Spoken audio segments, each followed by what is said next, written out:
Kenalkan, nama saya Ferdinand Ledger, NPM 252201068. Di sini saya akan menggambar dan menjelaskan tentang infeksi S. Baik, alat-alat yang saya butuhkan adalah buku gambar, pensil warna, pensil, serta pulpen.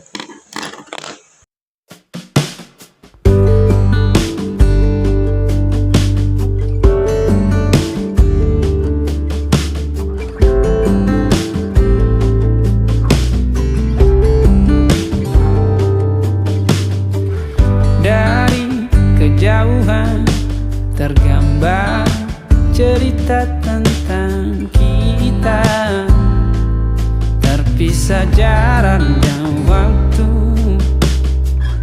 Ingin ku ungkapkan rindu lewat kata indah, tak cukup untuk dirimu, sebab kau terlalu indah.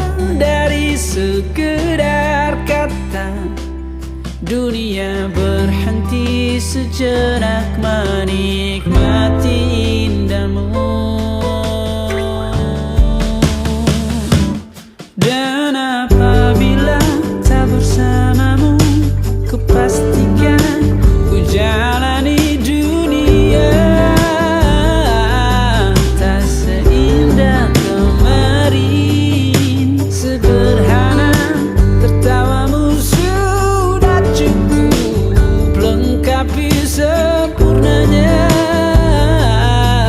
hidup bersamamu.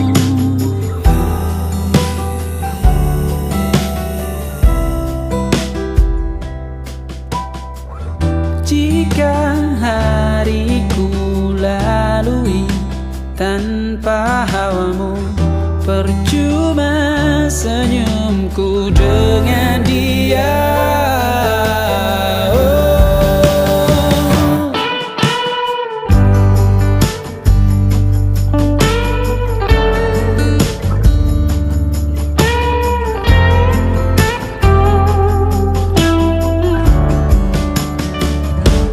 Dan apabila tak bersamamu, ku pastikan ku jalani dunia. Baik, di sini saya telah selesai menggambarnya. Di sini saya akan menjelaskan dari nomor 1 sampai dengan nomor 6. Yang pertama ada yaitu telur atau proglotik keluar bersama feses manusia. Telur atau segmen tubuh cacing dikeluarkan melalui tinja penderita. Ya, ini bertujuan merupakan tahap diagnostik karena telur dapat ditemukan saat pemeriksaan feses. Ya, selanjutnya itu ada tahap kedua, yaitu sapi dan babi menelan telur dari lingkungan. Sapi sebagai inang untuk Taenesa ginata, dan untuk babi yaitu Taenesa liu. Hewan terinfeksi saat memakan rumput atau pakan yang terkontaminasi telur.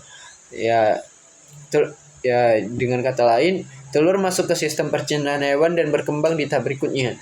Yang ada lagi yaitu onkosfer, yaitu menembus dinding usus hewan.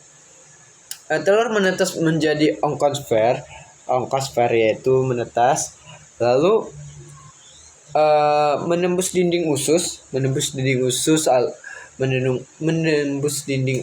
usus masuk ke aliran darah menuju ke otot hewan. Dan ya, ini dengan kata lain gampangnya, larva mulai menyebar dan membentuk kista di jaringan otot lah. Selanjutnya itu ada terbentuknya si Cysticercus dalam otot. Larva berkembang menjadi Cysticercus ya di dalam otot sapi atau babi. Manusia terinfeksi saat makan, mau itu mentah, setengah mentah, atau kurang mentah. Dan ini adalah tahapan di mana kita para manusia bisa terinfektif. Selanjutnya itu tahap Scolex menempel di usus halus manusia. Setelah kita terinfeksi dengan memakannya, Kista larva pecah di usus. Selanjutnya kepala cacing keluar dan menempel pada dinding usus halus. Dan dia hidup sebagai parasit di dalam tubuh manusia. Ada lagi yaitu tahap ke-6 yaitu cacing dewasa berkembang di usus kecil. Cacing tumbuh menjadi panjang dan menghasilkan proklotid baru. Proklotid berisi telur keluar bersama feses, dan ini adalah siklus berulang. Dengan kata lain, inangnya definitif atau tempat di mana cacing dewasa hidup. Dan terdapat perbedaan antara Saginata dan Salium. Saginata terdapat di daging sapi, biasanya hanya taeniolisis, sedangkan daging babi dapat menyebabkan cysticercosis jika telur tertelan. Bahayanya adalah karena larva dapat membentuk kista di otak. Inti yang perlu diingat, manusia tertular dari daging yang kurang matang, hewan tertular dari lingkungan terkontaminasi feses manusia, siklus melibatkan inang antara dan inang definitif, yaitu manusia. Sekian penjelasannya, kurang lebih mohon dimaafkan. Terima kasih telah melihat video ini.